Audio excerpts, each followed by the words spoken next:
这是一个从古至今都让人闻风丧胆的地方，名为丰都鬼城，也是全国唯一的鬼文化景区。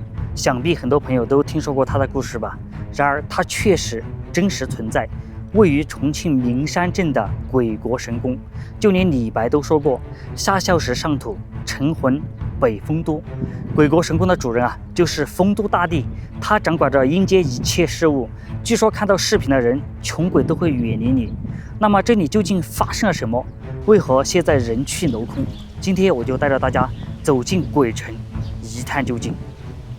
Hello， 朋友们，大家好今天带着我的摄影师来到一个最神秘的地方——鬼城。听这个名字就非常害怕，你害怕不？不怕。确定？确定。带他去逛一下鬼城，看一下这个鬼城里面到底有什么。今天全程由我们的摄影师笑笑老师来为大家讲解讲得不好的大家要多多担待，因为我以前也没有讲过，这是被我们的阿波赶鸭子上架，那大家就跟随我的脚步，一起去沉浸式的走进丰都鬼城。不知道你们谈到鬼会不会害怕？反正我小时候是很害怕的。那今天也是来完成一下我小时候害怕的这个课题。那大家可以跟随我的镜头看一下，现在映入我们眼前的这4座雕像，大家知道是什么吗？不知道。我刚刚也是看了一下，是我们的4大判官。那继续往前走吧。这个雕像还蛮奇特的，我看这是什么？牛角。这一束雕像是牛角。这边他手里好像是拿了一个啥？这个是麻冠。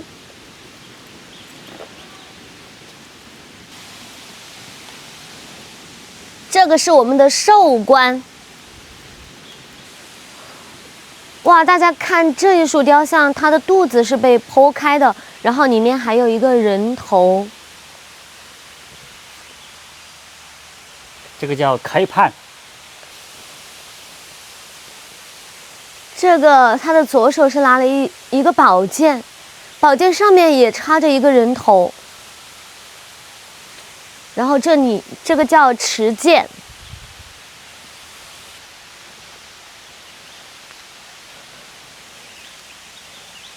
这个叫无脸，其实我觉得它的面部更像是一只鸟。然后中间是有一个鬼头的腹部中间。眼前的这一尊最大的雕像就是我们的丰都大帝，他是掌管我们冥界的最高的一个执行官。那我们继续往上走。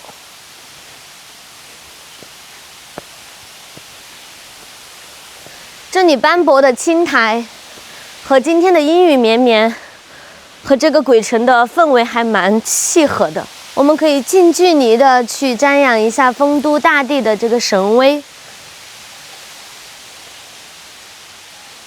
这儿好像已经被荒废了，是吗？你说他们为什么要建造一座鬼城呢？我没来之前我也觉得挺恐怖的。我小时候特别怕鬼，怕黑，但是来了这里之后，虽然这些雕像面部狰狞，但是我觉得一点都不可怕。那你胆子多大哟？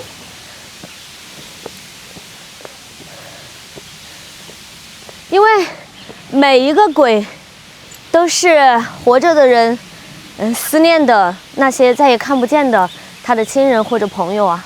是哈。待会儿是要从他的嘴里钻进去吗？是的。我们已经到了鬼国神宫的大门，大家可以看到中间有一个最大的鬼头张开了嘴的一个大门，旁边还有2个小的。那接下来我就要去穿过这个最大的鬼的嘴巴走进去了。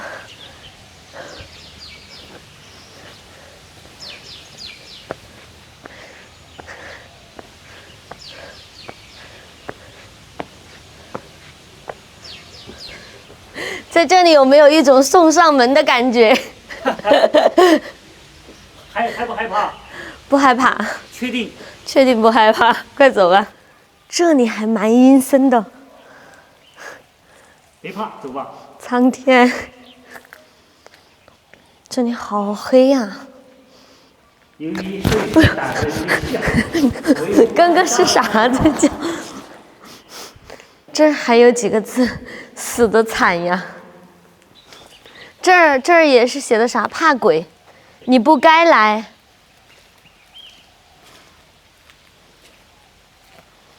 从大门进来，我们就看到了一尊佛像。大家可以看到这一尊佛像，它还有一对象征和平的翅膀。我们看一下这尊佛像是好运神。那希望屏幕前的朋友看到好运神的朋友都能平平安安、健健康康、好运连连。那跟随我的脚步继续往里边走吧。这里也有一个雕像，这应该是一个龙，还有一些小鬼。但是这里已经残缺了，因为这个已经荒废掉了。这边是啊，你看上面这些鬼头，看上去还有点吓人啊。走吧，我们继续往前面走吧，去看世界上最大的鬼。这儿收门票的，门票是10块钱一个人、啊。10块钱一个人。您看这个是个什么？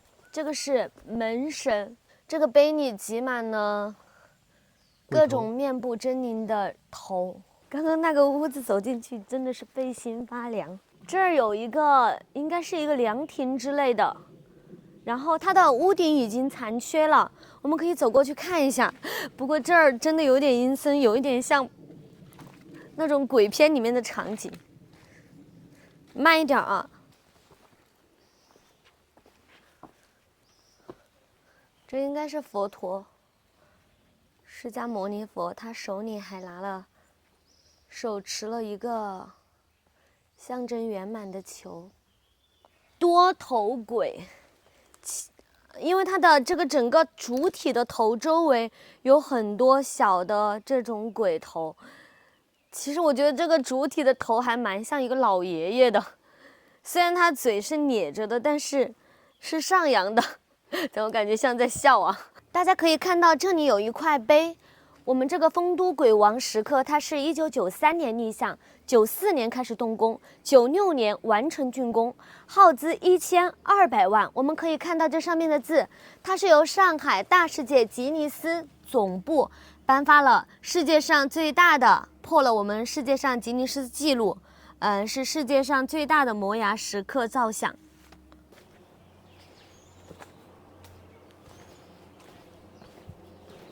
这有3座桥，大家可以看到，一共有3座。你知道这3座桥是什么桥吗？你知道吗？是不是奈何桥呀？对。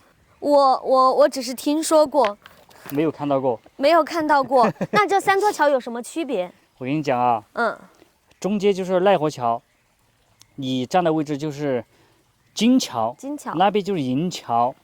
那有什么区别吗？当然有区别喽。金桥是，我跟你讲啊，金桥、银桥，就是好人做好事的人，然后去世了以后，他就会走金桥、银桥，明白吧？如果是作恶多端的话，坏事做尽的人啊，去世了以后，他就要走奈何桥。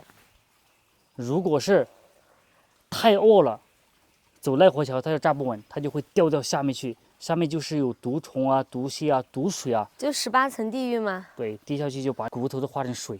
那我今天帮大家走一下奈何桥，希望我们遇到的所有恶都在这一趟里化作所有的善。慢点哈，滑的哟，慢点哟。希望过了这个桥，我们此生都遇到的是善，也希望我们每一个人都能心存善心。完成这一生的课题。哇，这儿得小心一点，这儿这个石阶完全是青苔。你慢点哈。还好有栏杆，虽然说废弃了，这些栏杆都生锈了，但是还是可以护一下。因为大家没有到现场，今天是阴雨绵绵，走在这儿还是非常浓烈一股刺鼻的这种青苔很腥的这个味道。我们还是要必须从这个鬼王的胸部才能上得去。凶啊！这是它的脚是吗？对。哦，它还是会对走向胸口的位置。对。我觉得它这样设计一定是有一个巧思的。为什么无论你从那边走还是从这边走，都要走过鬼王的心呢？它可能是希望每一个人通过鬼这个狰狞的面孔，去提醒人们要走进自己的心里，要善良。我觉得啊，我们的这个摄影师他是第一次出来拍视频啊。其实我觉得蛮有意思的。走到这里，我突然就想到一句话。什么话？其实最可怕的不是鬼，而是人心。你看，走到这儿，它的那个造像的形态就比较精美了。哇，好多哈！看一下这个，好多个头啊！1、2、3、4、5、6、7、8、9个，还有这个，你看它的鼻子好大，还有这个像一条虫一样，它们的形态都不一样，包括上面这一边这一坨全都是。一会儿我们就从这个狭槽里面，然后去到鬼王的头上。这一个局部的造像还蛮可爱的，大家看一下。这有一点像哪一个卡通人物呢？不知道。所以不是所有的鬼都是那么狰狞的，这个真的还蛮可爱的。是哈。还有这一尊也是，从岩石缝一直在滴水下来。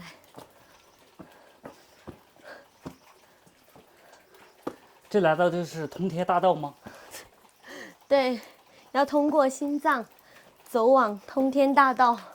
那大家跟随我的脚步，一起走向通天大道。哇，走到这儿你可以一览众山小的感觉，给大家一个镜头吧。哇，这儿的风景是真好啊！但是今天下雨啊，看到不是很。空气还是蛮清新的。是。继续往上吧。走吧。哎，你看，那个是不是他的眼睛啊？这个啊，没有。哦，我们走上来看一下。这个有点像一个鬼。对，它是大鬼局部，又有一个应该是他眼睛的这个位置，但是这儿大家可以看到，吝啬鬼。哦，吝啬鬼。对，吝啬鬼。什么叫吝啬鬼啊？他可能是要让我们提醒我们，要愿意付出，要利他。就是非常抠门那种是吧？对，你抠门吗？我不抠门。你不抠门，待会儿你要犒劳一下摄影师，请我吃顿大餐。所以说啊，大家一定不要抠门啊！抠门你看，就是这个鬼啊，吝啬鬼就是这个，看到没有？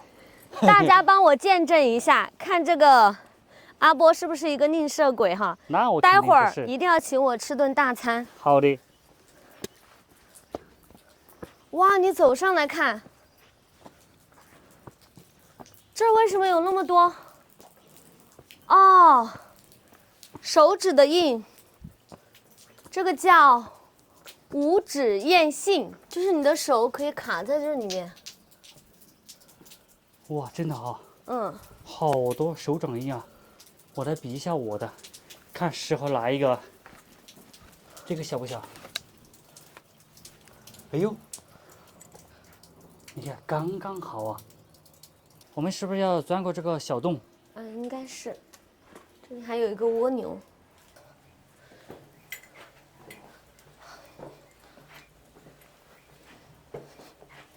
这儿有一个造像，上面刻着刘七，应该是一个人的名字。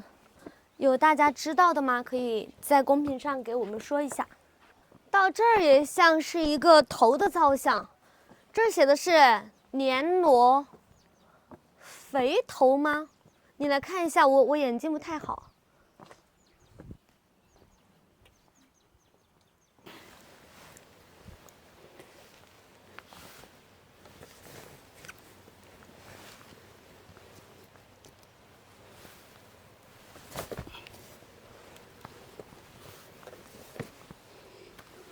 这个像一个猪，你看这有一个猪鼻孔。我看一下，这儿确实像一头猪啊，但是这个不是猪哦，这个是个什么造像啊？这个是一个像金蛤蟆蝉，这个才是金蝉。这个吗？嗯，金蝉，这个我怎么看有点像个赖狗宝啊？金蝉，是吗？那走吧，往上太狗面走吧。宝。